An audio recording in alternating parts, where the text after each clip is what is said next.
ሰላም ሰላም ጤና ይስጥልን እንደምን አላችሁ ሁሉ ሰላም ሁሉ አማን ይህ መልካሙ ሚዲያ ነው የዕለቱን ዓለም አቀፍ ዜና ትንታኔ ይዘን መጥተናል አብራችሁን ቆዩ የተባበሩት መንግስታት ድርጅት በኢራን ላይ ድጋሜ ከ10 ዓመት በኋላ ማዕቀብ ለመጣል ወሰነ የኢስሪ ሀገራት እሁድ ተግባራዊ የሚሆነውን ማዕቀብ እንደገና ለመጣል ከአንድ ወር በፊት ጉዳዩን መቆስቆሳቸውም ይታወሳል ሶስቱ የአውሮፓ ሀገራት የተባበሩት መንግስታት ድርጅት በኢስላሚክ ሪፐብሊክ ላይ የጣለውን ማዕቀብ ከ10 ዓመታት በኋላ ለመጀመሪያ ጊዜ የሚመለስበትን መንገድ በመቀስቀስ ኢራንን አስቆጥቷል ኢራንም በጉዳዩ አራስ ነብር ሆና በእንግሊዝ ፈረንሳይና ጀርመን ያሉ አምባሳደሮቿን የሉካን ቡድንን በአስቸኳይ በመጥራት ለምክክር ለንግግር ተቀምጣለች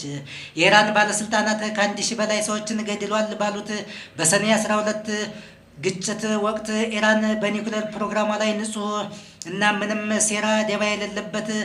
ማድረግ ባለመቻሏ የወሰደች የመከላከያ እርምጃዎችን ጨምሮ የተባበሩት መንግስታት ድርጅት ማዕቀብ ለደረሰባት ቅንጥብጣቢ የኢስሪ ሀገራት ከአንድ ወር በፊት ሰዓቱንና ጊዜውን ገደቡን አስቀምጠውም ነበር እሁድ ላይ ተግባራዊ የሚሆነው ማዕቀቡ ከኢራን ጋር በኒውክሌር ወታደራዊ በባንክና በማጓጓዣ ኢንዱስትሪዎች ላይ ትብብርን የሚከለክል ዓለም አቀፍ እገዳን ያስቀምጣል የኢራን ብሔራዊ ምንዛሬ ሪያል ቅዳሜ ዕለት ወደ አዲስ የምንዛሬ ዝቅተኛ ደረጃ ወድቆ በቴህራን ክፍት ገበያ በአንድ የአሜሪካ ዶላር ከ1.1 ሚሊዮን በላይ ይገበያይም ነበር የዓለም አቀፉ የአቶሚክ ኤነርጂ ኤጀንሲ ዓርብ ዕለት እንዳስታወቀው በዚህ ሳምንት አንዳንድ የኢራን ጣቢያዎች ላይ አንዳንድ ፍተሻዎች ቀጥለዋል ነገር ግን ይህ በአሜሪካና በእስራኤል የቦምብ ጥቃት የደረሰባቸውና የኒውክሌር ቁሶች የሚቀርቡባቸው ቦታዎችን ማካተቱን አልገለጸም በሞስኮ ለዓለም የአቶሚክ ሳምንት መድረክ የኢራኑ የኒውክሌር ኃላፊ መሐመድ እስላሚ የኢራን የኒውክሌር ጣቢያዎች ላይ የሚደርሰውን የአየር ጥቃት ለማውገዝ ፈቃደኛ ባለመሆናቸው የተባበሩት መንግስታት የኒውክሌር መስሪያ ቤት ኃላፊ በድጋሜ ወቀሳ አቅርበዋል የኢራን የአቶሚክ ኤነርጂ ድርጅት ኃላፊ መሐመድ እስላሚ በሞስኮ ሩሲያ መስከረም 25 ቀን 2005 በዓለም አቶሚክ ሳምንት ዓለም አቀፍ መድረክ ላይ በመገኘት ለዓለም አቀፉ የኒውክሌር ኢንዱስትሪና ተዛማጅ ዘርፎች በተዘጋጀው ዝግጅት ላይ ተገኝተዋል በተባበሩት መንግስታት ድርጅት ጠቅላላ ጉባኤ ከአንድ ሳምንት ከፍተኛ የዲፕሎማሲ ስራ በኋላ ለመዘግየቱ ለመስማማት በቂ መሻሻል አላየንም ሲሉ ምዕራባውያን ሀያላን ላለፉት ቀናት ቢያንስ 2 የኢራንን ሀሳቦች ውድቅ አድርገዋል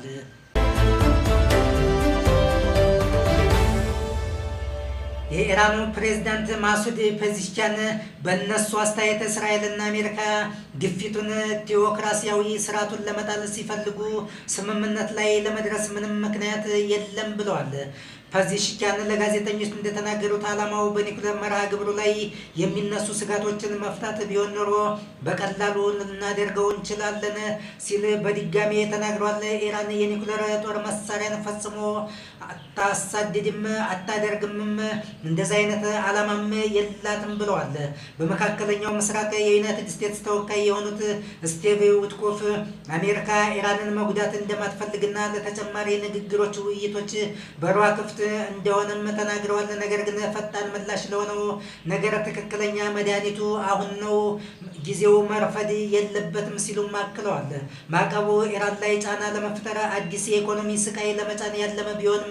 ሁሉም ሀገራት ተግባራዊ ያደርጉ እንደሆነ ወደፊት የሚታይ ይሆናል የሩሲያ ምክትል አምባሳደር ዲሚትሪ ፖሊስኪያንስኪ እንደተናገሩት የኢራን ከፍተኛ አጋር የሆነችው ሞስኮ የማዕቀቡን መልሶ መምጣት እጅግ በጣም ውስብስብና አዳጋች ያደርገዋል ከንቱ ወቀጣ ነው ኢራን በምንም አይነት ማዕቀብ ቢሆን ከቶ እንደ ሩሲያ ሁሉ አትንበረከክም ብለዋል ዩኤስና ኢስሪ በኢራን ላይ የአንድ ወገን ማዕቀብ የጣሉ ሲሆን ሁሉም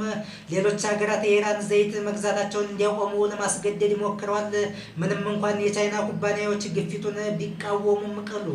ዩኤስ ከነዳጅ ማስገባት ጋር በተገናኘ በቻይና አካላት ላይ ተከታታይ ማዕቀቦችን ጥላለች አዲሶቹ ማዕቀቦች እንደ አውሮፓውያን አቆጣጠር በ2015 ስምምነት የታገዱትን የተባበሩት መንግስታት እርምጃዎች መመለስ አንዱ ምልክት ነው የእስራኤሉ ጠቅላይ ሚኒስትር ቤንያሚን ኔታንያሁ በተባበሩት መንግስታት ድርጅት ላይ ባደረጉት ንግግር ጥፋቱ እንዳይዘገይ አሳስበዋል እና እስራኤል የኢራንን የኒውክሌር መርሃ ግብር እንደገና ለመምታት ፈቃደኛ መሆኗን ፍንጭ ሰጥተዋል። ፔዜሽኪያን እንዳሉት ኢራን የኒውክሌር መስፋፋት ስምምነት በመተው በማዕቀቡ ላይ አጸፋ እንደማትሰጥ በመግለጽ ስማቸው ያልተጠቀሰ ኃይሎች አካባቢውን ለማቃጠል የላቀ ሰበብ ምክንያት እየፈለጉ መሆናቸውንም አስጠንቅቀዋል። ጦርነቱ ወቅት ኢራን በእስራኤል ላይ ያደረሰችውን አጸፋዊ ጥቃት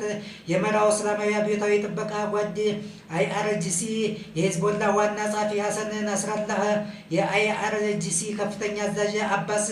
ኒልፎሮ ሻን እና ሌሎች የእስራኤል ቤሩት ላይ ባደረገችው ከባድ የአየር ጥቃት የተገደሉበትን 1ኛ ዓመት ለማክበር መግለጫም አውጥተዋል።